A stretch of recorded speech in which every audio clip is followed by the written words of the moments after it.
Hello guys and welcome back to my channel. आज के इस वीडियो में आपको मैं फ़ोटोशॉप के कुछ 10 बेसिक चीज़ें बताने वाला हूँ जो एज अ बिगनर स्टार्ट करने से पहले जानना बहुत ज़रूरी है। तो फिर इस वीडियो को लास्ट तक ज़रूर देखना। तो फिर बिना टाइम वेस्ट किए चलिए हम हमारे वीडियो की तरफ बढ़ते हैं।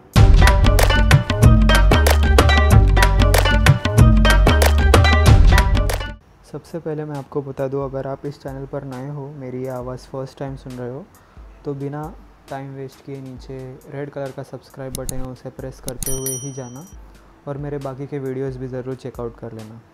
और दूसरी चीज़ मैं आपको बताना चाहूँगा, इस वीडियो के डिस्क्रिप्शन बॉक्स में मैंने फ़ोटोशॉप के लिए एक फ्री डाउनलोड लिंक नीचे डिस्क्रिप्शन में दी हुई है। अगर आप फ़ोटोशॉप वहाँ से फ्री में डाउनलोड करना चाहते हो तो आप कर सकते हो। चलो ठीक है, अभी हम हमारी फ़ोटोशॉप की स्क्रीन पर आ चुके हैं और ये कुछ हमारी फ़ोटोशॉप की ऐसी स्क्रीन दिख रही है। और ये मैंने एक सैम्पल के लिए रैंडम इमेज ओपन की हुई है जो ऑब्वियसली मैंने ही क्लिक की हुई है। कोई भी इमेज फ़ोटोशॉप में ओपन करने के बाद सबसे पहली चीज़ जो करनी ज़रूरी है कि हमें बैकग्राउंड लेयर का एक कॉपी बनाना है। और उसके लिए हमें बैकग्राउंड लेयर पे क्लिक करके Ctrl+J प्रेस करना है ताकि उसका एक कॉपी बन जाए ऊपर। सबसे पहली चीज़ जो मैं आपको एक्सप्लेन करने वाला हूँ वो होगी ये लेयर वाली पैनल। इस लेयर वाले पैनल में जो आप आई बटन देख रहे हैं लेयर्स के साइड में, वो आप सिलेक्ट या अनसिलेक्ट कर सकते हैं अगर आपको स्क्रीन पे जो मेन स्क्रीन है उस पर आपको वो पर्टिकुलर लेयर देखनी होगी या नहीं देखनी होगी उस हिसाब से। फिर हम बढ़ते हैं ओपेसिटी की तरफ। जो लेयर वाले पैनल में ऊपर ओपेसिटी वाला मार्क दिख रहा है वो हम ओपेसिटी पैनल के नाम से पहचान सकते हैं। और ये पैनल को हम कम या ज़्यादा कर सकते हैं एक पर्टिकुलर लेयर के हमें अगर ओपेसिटी एडजस्ट करनी होगी तो। उसके बाद जो आपको ऊपर का बॉक्स दिख रहा है वो बेसिकली एक एडजस्टमेंट पैनल है। अगर आपको आपकी इमेज की साइज़ चेंज करनी हो, क्रॉप करना हो या उसमें RGB कलर का एडजस्टमेंट करना हो, हाइट विड्थ चेंज करना हो, वो सारी चीज़ें आप वो उस ऊपर के बॉक्स में कर सकते हैं। ये था हमारा लेयर पैनल। अब मैं आपको बताने जा रहा हूँ क्रॉप टूल के बारे में। ठीक है, क्रॉप टूल जैसे कि नाम आपको सजेस्ट कर रहा है, हमारी इमेज को क्रॉप करने के लिए यूज़ होगा। अगर आप चाहिए तो जो एडजस्टमेंट पैनल है वहाँ से भी क्रॉप टूल यूज़ कर सकते हैं, और एल्स आप टूल बार में जाके क्रॉप टूल सर्च कर सकते हैं। और क्रॉप टूल सर्च करने के बाद आपको बस जो एडजस्ट दिखाई दे रहे हैं मेन इमेज के इसमें, वो एडजस्ट को आपको एडजस्ट करना है।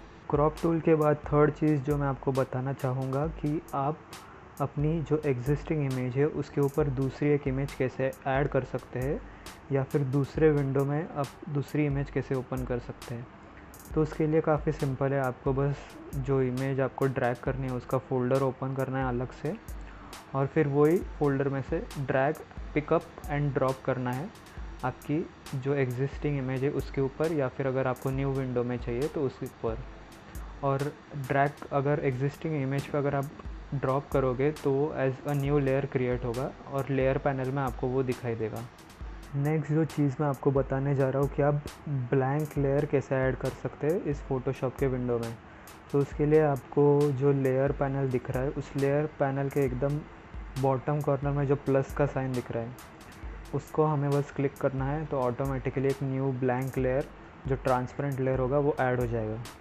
फिफ्थ जो चीज़ है जो मैं आपको बताने जा रहा हूँ वो है एडजस्टमेंट लेयर ऐड करना। मार्क माय वर्ड्स, ये जो लेयर है ये काफ़ी इम्पोर्टेंट है क्योंकि काफ़ी बार हमें हमारी इमेज में ब्राइटनेस, कॉन्ट्रास्ट या फिर फ़िल्टर वगैरह ऐड करना होता है। तो उसलिए ये जो लेयर है एडजस्टमेंट लेयर ये काफ़ी काम आती है। अगर आप इस पर क्लिक करेंगे तो आपको दिखेंगे काफ़ी सारे ऑप्शन है, सॉलिड कलर ऐड करना, एक्सपोजर वगैरह वगैरह वगैरह। इसमें मैं आपको एक स्पेसिफिकली एक कोई तो चीज़ बताता हूँ, जैसे कि मैं आपको ये ब्राइटनेस एंड कॉन्ट्रास्ट वाला लेयर है वो उसका एक डेमो दिखा देता हूँ। ठीक है, आप बस ये लेयर पे क्लिक करना है। आप जैसे ऊपर जो एक्सपोजर और कॉन्ट्रास्ट का पैनल आएगा उससे एक्सपोजर एंड कॉन्ट्रास्ट एडजस्ट कर सकते हैं एंड फॉलोइंग चेंजेस आप इमेज में ऑब्जर्व कर सकते हैं। ठीक है, और एक और चीज़ जो very very very very important है कि जो आप एडजस्टमेंट लेयर ऐड कर रहे हैं उसको अगर आपको सिर्फ नीचे वाली लेयर पे क्लिक करना है तो आपको उस एडजस्टमेंट लेयर पे राइट क्लिक करना है और जो क्रिएट क्लिपिंग मास्क का ऑप्शन है उस पर क्लिक कर देना है। इससे क्या होगा कि वो सिर्फ जो नीचे वाली लेयर है उस पे ही अप्लाई होगा और उसके नीचे दूसरे बाकी सारे जो लेयर्स है उन पे अप्लाई नहीं होगा। चलिए अब ज़रा हम हमारे टूल बॉक्स की तरफ बढ़ते हैं, और टूल बॉक्स की तरफ जो 6th पॉइंट है मेरा, वो है लैसो टूल। ठीक है, ये लैसो टूल हम यूज़ करने वाले हैं। मैंने अपने काफ़ी प्रीवियस जो मैनिपुलेशन वीडियोस बनाई हुई है उसमें भी ये टूल मैंने काफ़ी बार यूज़ किया हुआ है। तो आपको बस लैसो टूल के लिए एक स्पेसिफ़िक एरिया फ्रीली सिलेक्ट कर सकते हैं। जैसे अभी मैं इस इमेज में एक घर का ऊपर का छत है, वो ऐसे ही फ्रीली सिलेक्ट करता हूँ। आपको बस क्लिक रिलीज़ और क्लिक रिलीज़ इतना ही करना है, और बाकी जो स्क्वायर्स या फिर एडजस्ट है वो सारे एडजस्ट कर करके माउस से या लैपटॉप से जो भी आप चाहे उससे सिलेक्शन कंप्लीट कर सकते हैं। और एक फिगर क्लोज्ड फिगर बन जाए तो वो सिलेक्शन ऑटोमेटिक हो जाता है। ठीक है, ये था हमारा लैसो टूल। नंबर 7 पे मैं आपको बताऊंगा कि पेंट बकेट टूल क्या होता है। तो जैसे हमने अभी लैसो टूल में ये जो सिलेक्शन किया हुआ है, ठीक है, इस सिलेक्शन पे हमें एक स्पेसिफ़िक कलर भरना है। तो उसके लिए हम पेंट बकेट टूल यूज़ कर सकते हैं। उसके लिए हमें टूल बॉक्स में से पेंट बकेट टूल को सर्च करना है, उसको सिलेक्ट करना है, नीचे जो कलर का पैनल है उसमें से एक कलर एडजस्ट करना है, और सिलेक्टेड एरिया में बस उस पेंट बकेट टूल को या फिर उस पर बस क्लिक कर देना है। वो ऑटोमेटिकली उस पार्ट में कलर फिल कर देगा। सिलेक्टेड पार्ट को अगर आपको डीसिलेक्ट करना है, ऑब्वियसली आपको करना ही पड़ेगा, तो उसके लिए Ctrl+D प्रेस करना है तो वो डीसिलेक्ट हो जाएगा। नंबर 8 पे है one of the most important tool, जो है सिलेक्शन टूल। और इस सिलेक्शन टूल के भी 3 पार्ट्स है। एक है object selection, quick selection and magic selection. तीनों का यूज़ तो सिलेक्शन करने के लिए होता है, लेकिन ऑब्जेक्ट सिलेक्शन की बात किया जाए तो ऑब्जेक्ट सिलेक्शन में आपको एक एरिया सिलेक्ट करनी होती है, और उस एरिया के हिसाब से वो जो फ़ोटोशॉप ऐप है वो अपने आप से डिसाइड करेगा कि इसमें से कौन सी क्या ऑब्जेक्ट है, और वो सिलेक्ट कर देगा। मैं आपको यूजुअली ऑब्जेक्ट सिलेक्शन टूल ही रिकमेंड करूँगा यूज़ करने के लिए। अगर आपका इमेज जो है या फिर जो सिलेक्शन वाला पार्ट है वो अगर बहुत सिंपल है, ज़्यादा कॉम्प्लेक्स नहीं है, तो ऑब्जेक्ट सिलेक्शन टूल आपके लिए बेटर होगा। क्विक सिलेक्शन टूल के लिए आप अपने हिसाब से अपना कर्सर मूव करके ऑब्जेक्ट को सिलेक्ट कर सकते हैं, या फिर ऊपर जो प्लस माइनस वगैरह का ऑप्शन दिख रहा है वो यूज़ करके जो पार्ट आपको नहीं चाहिए उसको डीसिलेक्ट कर सकते हैं। ये भी वैसे इजी है, लेकिन अगर आपको एकदम स्पेसिफिकली कोई ऑब्जेक्ट चाहिए जो फ़ोटोशॉप डिटेक्ट नहीं कर रहा है, उसका सिलेक्शन नहीं हो रहा है, तो आप उसके लिए क्विक सिलेक्शन टूल यूज़ कर सकते हैं। और अगर मैजिक सिलेक्शन की बात की जाए तो मैं आपको रेकमेंड करूँगा ये कम से कम यूज़ करें, क्योंकि इससे आपको बिल्कुल एक्यूरेट, आई थिंक मेरे हिसाब से तो बिल्कुल एक्यूरेट सिलेक्शन नहीं मिलता है।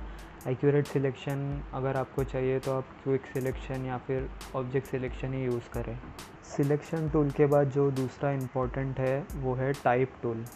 टाइप टूल जैसे कि नाम सजेस्ट कर रहा है, अगर आपको आपकी इमेज पे कुछ टाइप करना हो या कोई टेक्स्ट चाहिए हो तो आप हॉरिजॉन्टल वर्टिकल दोनों में से जो चाहिए वो टाइप टूल सिलेक्ट करके आप इजीली यूज़ कर सकते हो। आप फॉन्ट अल्टर कर सकते हो, साइजेस चेंज कर सकते हो, सारे ऑप्शंस यहाँ पे अवेलेबल है।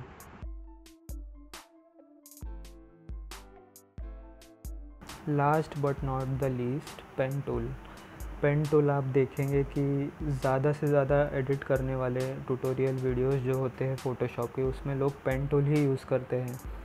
और पेन टूल इसलिए यूज़ कर सकते हैं क्योंकि ये आपको जो कर्व्ड पार्ट है, आपके कोई ऑब्जेक्ट में जो कर्व पार्ट है वो आपको सिलेक्ट करना होगा। पेन टूल यूज़ करके आप वो इजीली कर सकते हैं।